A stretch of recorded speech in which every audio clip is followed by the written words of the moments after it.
Hey, y'all, and welcome back to another segment here on Gems Podcast. You already know me, Miss Genesis Amaris Kemp, the founder and host, but with me today is a special guest. Her name is Kelsey Knutson, and here's a bit about Kelsey, y'all. Get ready for a treat, y'all. So, Kelsey Knutson is a six-figure business owner turned business coach with a big heart for small business. Yes, she has a degree, but her true superpowers come from her experience as a salon owner. She knows what it's like to build a business from the ground up while working a dream schedule and serving the best clients and pivoting from one business to the next. Her purpose is to help you reach your goals without wasting time and money on things that don't work.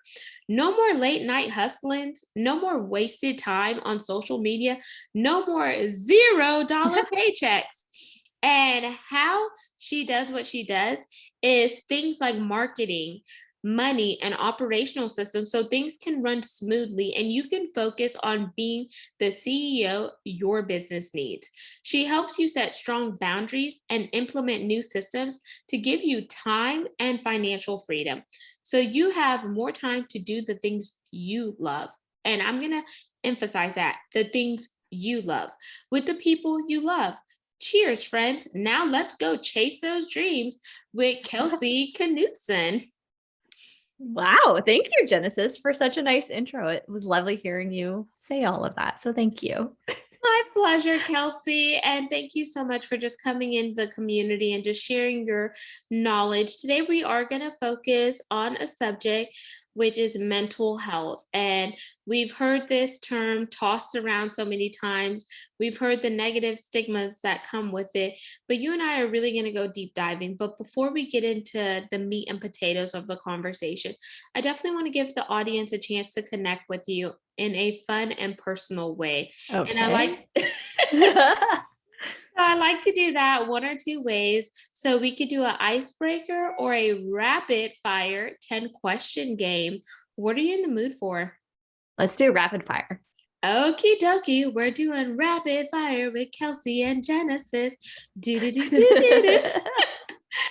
Question number 1. If you could trade places with anyone, who would it be?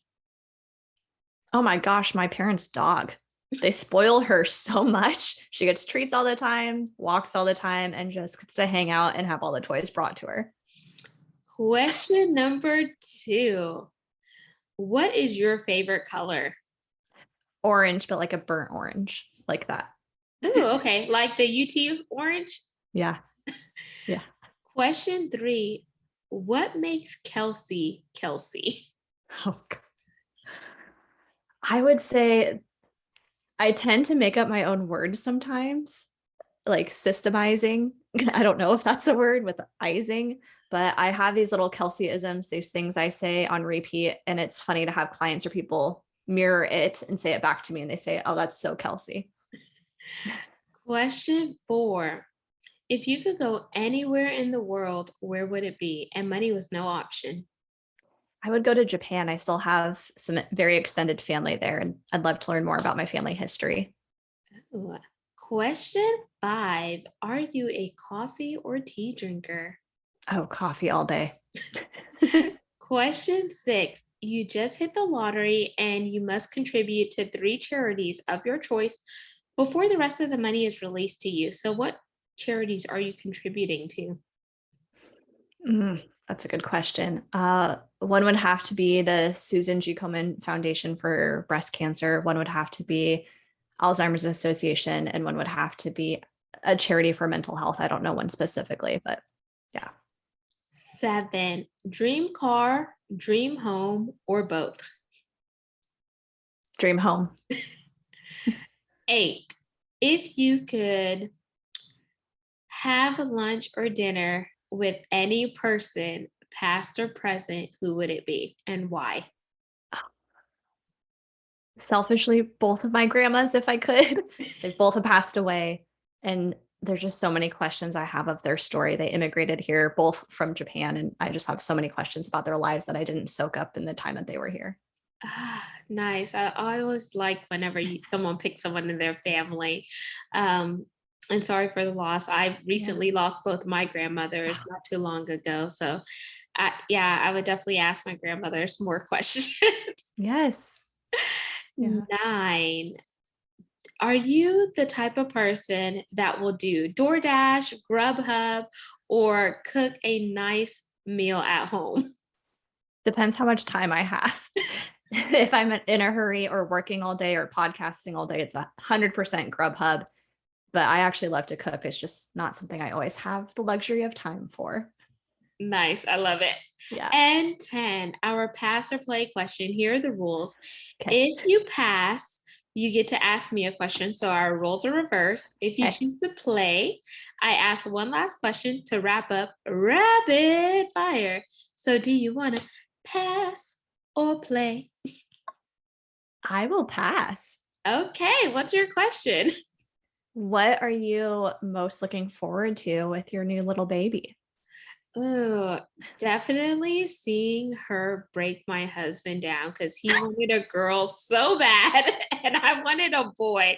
So I was like, you're going to be in for a treat, buddy, because I'm going to make sure she asks him all the things that he never wanted to do for me. Because when we got married, my dad, oh my gosh, he was the best person. He passed almost 2 years ago. Mm. He would like literally like, and I was married, he would start my car every morning. He would make me a fresh cup of tea, put my tea in there, put my water cup in there, my Yeti cup. He would load my purse in there, my backpack. Everything will be just ready to go. All I needed to do was step outside the house and go because him and my mom lived here and it was so amazing. And then one day, like whenever my dad was in the hospital, I was like, babe, start my car. I'm ready late. He's like, I'm not your dad. You should have got up earlier. So I can't wait to see how he's going to interact with having a girl because dads bend over backwards for their daughters because that's their little princess. So I just can't wait to like put Oh, my husband through the ringer.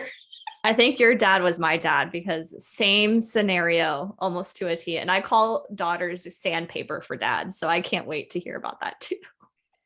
Yes. So thank you for playing rapid fire, Kelsey. And now we're going to dive into mental health. As you know, we're in Mental Health Awareness Month. And yesterday was a tragic day for parents who lost their child. Their child went to school and was murdered by this maniac who now the death toll is up to 21 people, 19 students and 2 teachers. Their lives were taken by, I think he was 18 years old, who just opened fire at an elementary school. And some people are saying, okay, was he on a mental break or etc. But why do we always polarize mental health with negative stigma? Someone could have just gone through something, but that does not mean that they are to the point where they need to be institutionalized or they should be treated like a scum or whatever the case may be. It just means that there's something going on internally that we need to get them help so they don't do something to themselves or other people. And I think if we start to really have courageous conversations around mental health and we start to push the envelope further and pull back the negative stigma, then people would be more open to talking about what they're dealing with in a safe and collaborative space. But what are your viewpoints, Kelsey? Gosh, I'm so glad we're talking about this and that you brought it up in the way that you did. So, my journey with mental health actually involves my mom, who is diagnosed bipolar. And it took many years to get to this place where she is thriving and living her best life now. And the reason I bring it up is as her child, having to protect other people, I was always been really hyper aware of people and kind of the energy and how they're feeling. Some really deep, dark depression for her. A lot of my things that I've had to navigate include growing up very young, protecting my younger sister, taking care of my younger sister during some dark times. And to your point, yes, breaking down that stigma needs to happen, but also my mom has had all the love and support in the world, a great business that has still employed her, friends and family who intervened when they needed to. And even then, the systems just really aren't there. There's very limited options when it comes to a crisis moment for people. And that's why I'm so passionate about talking about it, because I think the first step is talking about it. And secondly, when someone is in that crisis mode, especially if they could potentially harm themselves or others, it's like we're so limited on what we can do and what resources we have. Absolutely. And having gone through mental health and first aid training, one of the things that people fail to realize is that there is a crisis line that you can call whenever someone is on the brink of a mental health crisis, where they will send out trained professionals that are out of uniform in an unmarked car, and they will assist the situation. And there's also an algae method, whereas some people who are going through mental health, people just call the cops on them. And when you see those sirens, you see the lights, that's It's a triggering them. triggering. Yeah. Yes, and they're going to escalate the situation versus de-escalate the situation. So if more people knew about the warm lines that they can call to have someone come out and assess the situation and determine, okay, what is going on here? Have they been off of their medication? Do they need to go into a short-term facility in order to get the medications back into their system? Or did something, traumatizing happen, like the death of someone that they were very close with? And there's so many different scenarios that we could put together, but if they don't know that, then there's going to be different triggers that is causing that individual to heighten and worsen the situation versus de-escalating it. And just coming from, a personal standpoint, I've had, a few family members that did have to go to a psychiatric clinic for a period of time to just get help, because maybe they were off of their medication, or one took some drugs that caused a reaction that gave his brain a chemical imbalance and different stuff like that. But that was the best place for them based on what was happening at the time. And I Definitely. think nowadays, depending on what state you lived in, some of those programs are government funding. And we've seen that the government is not putting that much money back into those programs as they were prior. So then those individuals who truly need the help aren't getting the resources. Definitely. And I think, I mean, my mom went through the same thing as well during a medication change. And it was like so hard to find a system that would work for her, that she qualified for. She had to be willing to go. And I just remember that time was so traumatizing, honestly, being a kid. And again, in my mind, I'm like, she has all the love and support in the world. What about that person who doesn't have that ecosystem of friends and family and support coming around them? Their options are super limited. And I think that a lot of people just don't know, unless they're in that scenario, the reality of it, which is there's not a lot of options. And my hope is that we change that. My hope is that we become more aware and supportive of each other, and we get more access to those types of things. So, from your perspective of seeing your mother go through this, but then also having to help with your younger sister, did you feel any form of resentment just growing up in this environment, because you want to live your life and your life is not to necessarily take care of your younger sister? You want to take care of your younger sister because you love her, but it shouldn't be a requirement of you. It should be more like, I want to do it because she's my sister and I want to protect my sister. But then on the other side, having your mother, whereas, growing up as teenagers, once people get a whiff of what's going on in your household, that could bring on bullying and etc. So what was your personal journey like? As far as the bullying, I kept it very close to my chest. So a lot of people actually didn't know that our family was going through all of this. And yeah, I learned as an adult really that I needed to reestablish my boundaries once my mom was out of that crisis mode. And again, now she's on consistent medication. She has great support. She works. You would meet her and she is an amazing person. And so much of who I am is because of her.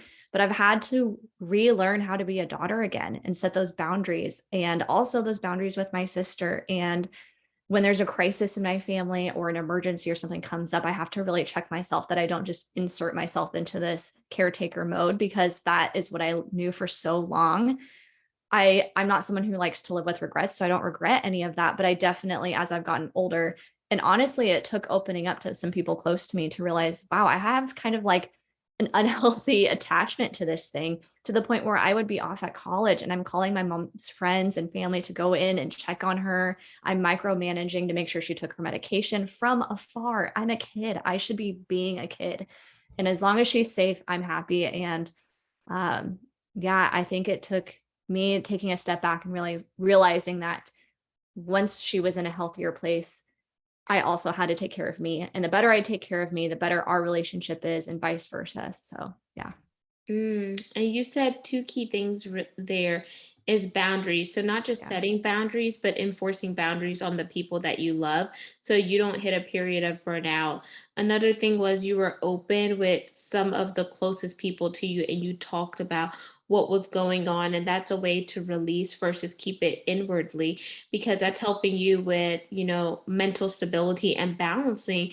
Because what happens when we keep things inside? It's like they begin to fester, and from festering it turns into guilt, remorse, resentment, and then next thing you know, we're on a downward spiral because we're not doing what we're supposed to do as individuals to just make sure that we have harmony within our body. And then I also want to ask, was your father involved? Yeah. So my dad's actually a retired police chief, and Oh. I know it's all like full circle today. It's interesting. And um he loves my family so fiercely. As you were describing your dad, I was like, that's my dad. My dad would do anything for us, to a point where if my mom wants to lay in bed all day, he'll just lay next to her. And I was the pusher in the family. I was the one who's like, we're going to go on a walk.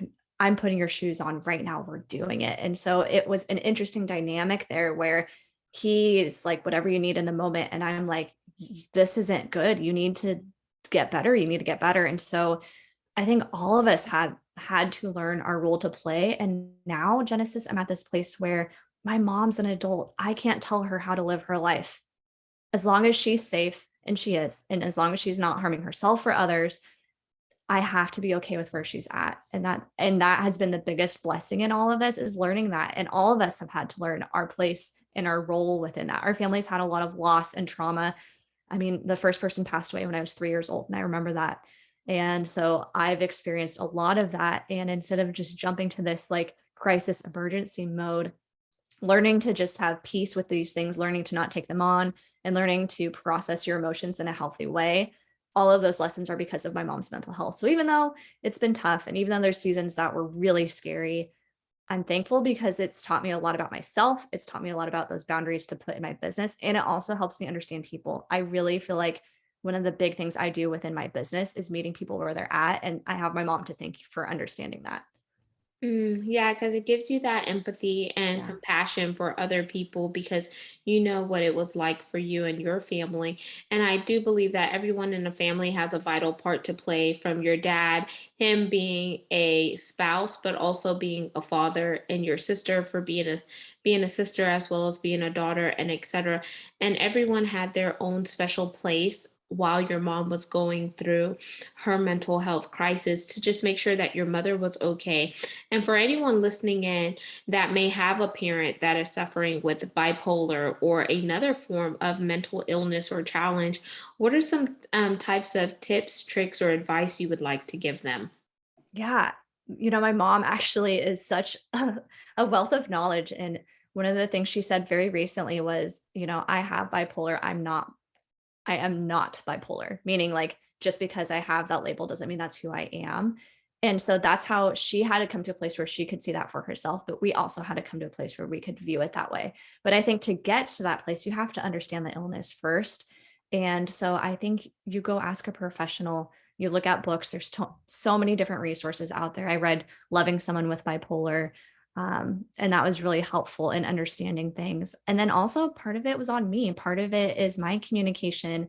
And if I'm setting boundaries, but I'm not communicating the why, and I'm just getting angry when they're not being respected, but I'm also not communicating them in the first place, part of that I get to own as well. So I think the first thing I would do is really understand the diagnosis. And if someone is undiagnosed, having some loving conversations around how they really are doing. And I think we all have that gut feel when we know someone's off. You have a dear friend and they pick up the phone, they just don't have that normal enthusiasm. You can kind of tell when stuff is going on. And I think trust your gut with that, because there were some moments where if gut wasn't trusted, she may not be here anymore. And that is really hard to say out loud. But I really think that sometimes your gut's right in those scenarios. And thank you for listening to your gut, sharing that knowledge and those words of wisdom. And for the audience, I always like to interject terminology here. So I'm gonna do the definition of bipolar disorder Thank you. so people understand. So there are two phases. There's a manic phase, which may last for weeks or months, and there is a depressive phase, which may also last for weeks or months. And it says it's a disorder associated with episodes of mood swings, ranging from depressive lows to manic highs. The exact cause of bipolar disorder isn't known, but a combination of genetics, environment, and altered brain structure and chemistry may play a role. And as I alluded to early on, whenever you may take the wrong drugs or street drugs, that can alter your brain chemistry, which can cause something like bipolar or even schizophrenia to arise. Manic episodes may include symptoms such as high energy, reduced need for sleep, and loss of touch with reality. Depressive episodes may include symptoms such as low energy, low motivation, and loss of interest in daily activities. Mood episodes last days to months at a time and may also be associated with suicidal thoughts. And treatment is usually lifelong and often involved with a combination of medications and psychotherapy. Psychotherapy is a natural modality that some physicians are using. And just because you are diagnosed with maybe bipolar disorder, manic, depression, anxiety, or schizophrenia does not mean that you're going to be on this medication long term, because there are new ways with natural modalities like psychotherapy, CBT, which is cognitive behavioral therapy, ACT, and et cetera, that can help you balance between Western medicine and natural remedies. So I always tell you, whenever you have a physician, is make sure that it's a partnership and that physician is listening to you, and you're also being open and honest with that physician. So you're building out a treatment plan that is conducive for where you are and the life you want to live, because it's your life, it's your body, but you need help from other people. And Yeah. also make sure you are in a state that you're open to receive, and the people that are around you are non-judgmental. They don't make you feel less than, because at the end of the day, you are a human being just like they are. And just because you're going through something different does not mean that you should be alienated. Yes. I'm glad that you said that.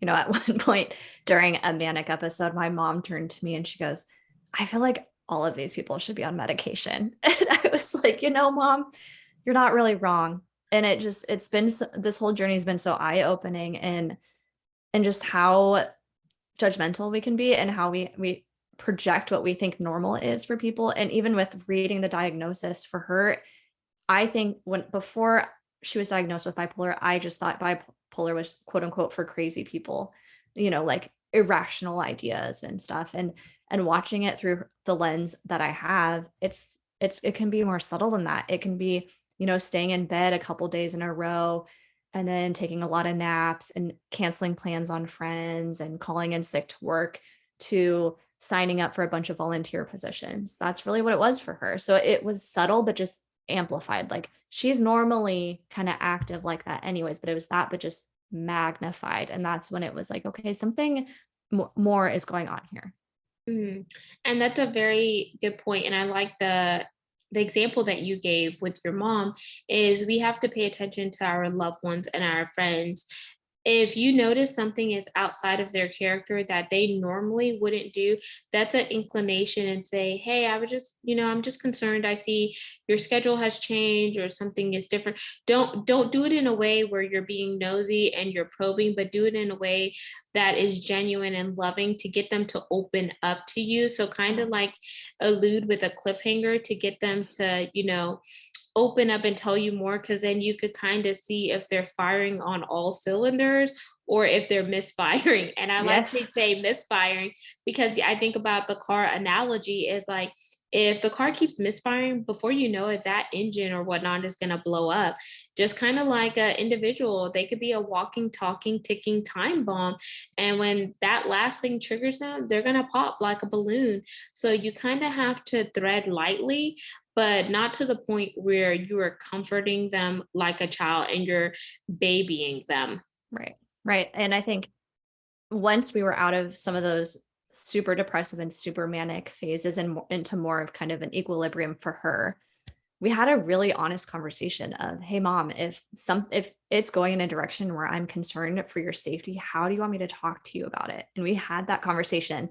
I remember we were having sushi. It was in Tukwila, Washington. And it was one of the hardest conversations to have, but I'm thankful because I basically got her consent and we were on the same page of how to handle those scenarios. And I think when you're in the crisis mode, when you're in the heat of the moment, that is not the time to have that conversation. But when you can find a place where it's neutral and you're out of that state, I think it's important to have that conversation with loved ones. Absolutely. And another thing that I'll chime in before we go to the call to action is having a place where you could write down numbers and critical information for them. Because whenever they are going through episodes, sometimes their memory also gets altered where they can't remember certain things. So if you can write down key information that they would need, put it in a place where they could get to it easily, like put it on the fridge or their bathroom mirror, or maybe their wallet, kind of slip it in, because sometimes they could, just grab a pair of keys and they could just go in the car and they'll just be driving and they'll forget where they're going or etc. And it's just little things like that that you don't think make a big difference, but it does, because when they're in that state, their thoughts are like and you're like, Yes. oh Yeah. my gosh, like what is happening? And it's kind of like the Tasmanian Yes. devil. And you're like, oh my gosh. And then you don't know what to do. They don't know what to do. And it's just a circus in a sense. Yeah, absolutely. I totally agree. I think that's a great nugget. So, Kelsey, as we jump into the call to action part of the segment, what's your call to action for our audience once they heard you just be so vulnerable about your story and your mother's? Yeah. Listen and really take to heart what you said too, Genesis. Listen and take to heart this episode and have those tough conversations if you're concerned. And if you yourself find that you're slipping or you're starting to fall into some habits, maybe that overall are just covering up the fact that you're sad or something's going on, pay attention to that and start to make really small micro adjustments. If that means reaching out to someone, do that. If that means going on a walk every day and just starting with a 5-minute walk, something, those little things to get you out of the house, to get you moving. I think we all know what's good for us. It's just a matter of if you're in a state where you're kind of not living your best life and you want to be, it feels overwhelming to make that transformation. But if you start with just one little tiny, tiny change, maybe it's, okay, I'm going to make myself a really good meal instead of Uber Eatsing for dinner. I'm just going to start with one dinner. That one change, that one shift, that can have massive impact. And I think that that's important for people to implement into their lives. I love it because you definitely have done that in your personal life Yeah. with the success that you have on the business side outside of the topic we talked about today. And Yeah. I want to give you the opportunity to plug your business and share your contact information for those women or men who are interested in scaling up like you did, having a 6-figure business, transitioning from being a salon owner to a business coach, and then just knowing how to balance between home life, because you had stuff that you were dealing with, but you managed to make sure that you separate the two in order to be whole and complete for Kelsey. Yes. I love that. And I'm a work in progress. I have days where I work more than I'd like, and I have days where I don't get much done, and that's okay. A lot of who I am is, again, because of my experience with my mom, and that filters down into how I take care of myself, finding healthy boundaries, but also finding balance. So instead of going through spurts of really hustling to burning out to hustling to burning out, that's the same kind of wave as someone who would have bipolar would experience. So I really take that to heart and I try to create sustainability in my life and my business. And that's so ingrained in the work that I do. We didn't even talk about the work that I do, and I don't even care about that at this point. But yeah, I love what I do because of those experiences, and I get to help people through that in their lives. If they would like to find out more, if they want to listen specifically to my mom's episode, she actually came on my podcast. Yep, When I Grow Up Pod. I believe she's episode number 2. She's either 2 or 3. One of them is dad, one of them is mom, and then the rest is business owners and business tips. But I would highly encourage you to take a listen because she shares her experience from her perspective, which was a great conversation. And then for anything else, my name is Kelsey Marie Knutson. You can find me kelseymarieknutson.com. I'm on Instagram, LinkedIn, Facebook. So that's all the different places. Amazing, Kelsey. And I definitely want to have you back on the platform to share about your business journey because I think we do have a lot of parallels there, especially Yes. with me being in corporate for 15 years and then now doing entrepreneurship, which is totally different because you're working in your business to getting to a point where you begin to work on your business so you can focus on your zone of genius. And I think you have a lot of value based on your versatility with your background. So we're definitely going to have to get you back on the calendar. I would love that. And audience, I'm just so grateful that Kelsey just came on and we just had an open conversation about, mental health. As you know, we're in Mental Health Awareness Month. I am going to have all of Kelsey's contact information in the show notes. So make sure you tap in with her and go support some of the things that she's doing on her podcast, as well as her social media and etc. Don't forget to like, comment, and subscribe. We're on 40 plus platforms. You can find all things video content on our YouTube channel, which is at Gems with Genesis Amaris Kemp. And I want to thank each one of you for supporting the mission of the podcast, which is to bring topics that are educational, inspirational, and motivational while we weave in diversity, equity, inclusion, and belonging, because it does take all of us coming together to really create a better place and environment so we can all just not just survive, but thrive and live life on our terms and not the world's terms. So until next time, peace, love, and lots of blessings. Have yourself an amazing one.